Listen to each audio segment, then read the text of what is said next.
You are probably waiting for an opportunity right now, a better job, a bigger client, a moment that changes everything. You think if you just work harder, get better, and wait, it will eventually find you? You're wrong. Opportunity doesn't search for the best person, it searches for the most accessible person. And right now, you're invisible to it.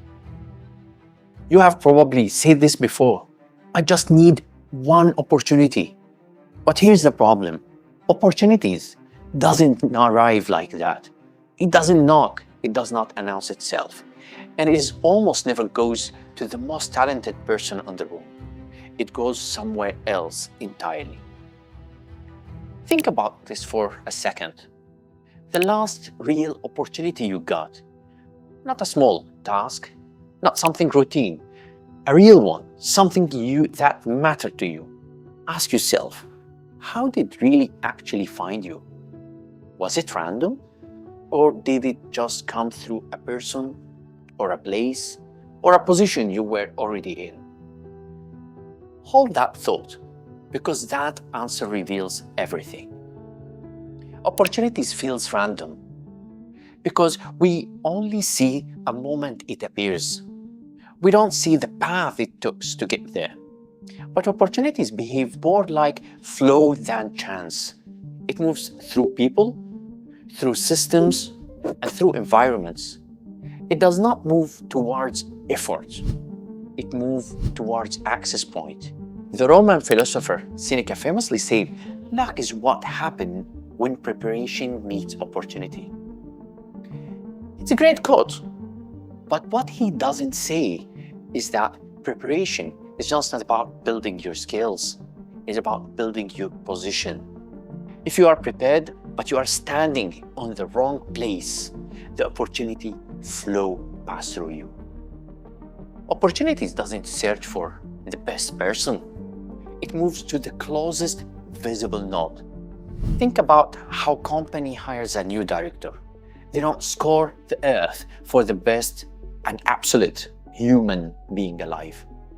They ask their current VP, who do you think can do this job? These opportunities flow through the existing network of trust. The person who gets the job wasn't the best in the world. They were the closest viable node to the decision maker. This isn't just a theory. It's a proven psychosocial concept. In 1973, Stanford sociologist Mark published a landmark study called The Strength of the Weak Ties. He found that people rarely get their biggest career opportunities from their close friends. They get it through an acquaintances from the people who they see occasionally. Why? Because your closest friends know the same things you know, but your weak ties, your acquaintances, are bridges to entirely different network. They are access point where new opportunities flow. The person who gets the opportunity is already visible, already trusted, already positioned, not necessarily the best, most capable person, just the most accessible. This is uncomfortable because it means you don't miss opportunities because you are not good enough. You miss them because you are not in the right path. Go back to the opportunity you thought about earlier. Look at it again. Was it really random? Or were you in the right conversation, in the right environment, in the right role? Opportunity did not find you. You were already where it was going. Opportunity flow through 3 layers, and knowing them will help you out. Layer 1 is proximity. You cannot access what you are not near. This is a simplest rule. If you are not in the room, you are not in the conversation, you are not in the network, you are invisible to the opportunity. Not rejected, just unseen. Layer 2, visibility. Being present is not enough. You must be seen as useful. Not loud, not busy, just useful. Opportunity flow towards clarity. towards people who are easy to understand and easy to trust. And layer 3 is trust. This is where the most people fail. Opportunities involve risks, and risk move towards trust, not talent. The question is never who's the best. It's always who's safe to be chosen. This is where frustration comes from. People work harder, they learn more, they improve their skills, and they still feel stuck because effort does not control opportunity, but position does. In his book, Outliners, he breaks down the stories of the highly successful people. And what he found that talent and hard work are only the baseline. The real differentiator is structural advantage. Being born at the right time, having access to the right computer lab, being in the right environment, there were positions where the flow opportunity was the strongest. You can be highly skilled, highly motivated, and you can be completely invisible because you are not where opportunity flow. So, if opportunity does not respond to effort, what does it respond to?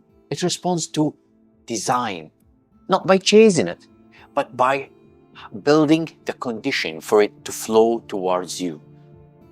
So there is a couple of shifts you need to work on. From effort to position. So stop asking, how do I work harder? And start asking, where does opportunity already exist? Shift from isolation to proximity. Move closer to people who create decision. Move closer to environment where outcomes happen. Do not just consume, position yourself. Shift from output to signal. Your work must signal something, reliability, clarity, competence. If people cannot understand what you do, opportunity cannot flow to you. Shift from talent to trust. Talent gets attention, trust gets chosen. Consistency builds trust, and continuity make you predictable. And predictability reduce risk, and reducing risk attract opportunities. Here's the part most people don't want to hear. Opportunity is not fair. It does not distribute evenly. It does not reward effort equally. It follows structure, the same way water flows through a system. It goes where the path already exists.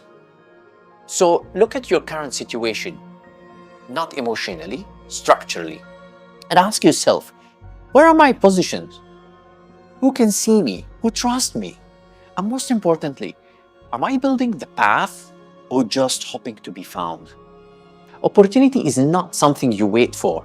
It's something you become reachable by. Because in the end, the people who seems lucky are rarely the most talented. They are simply the ones standing exactly where opportunity already going.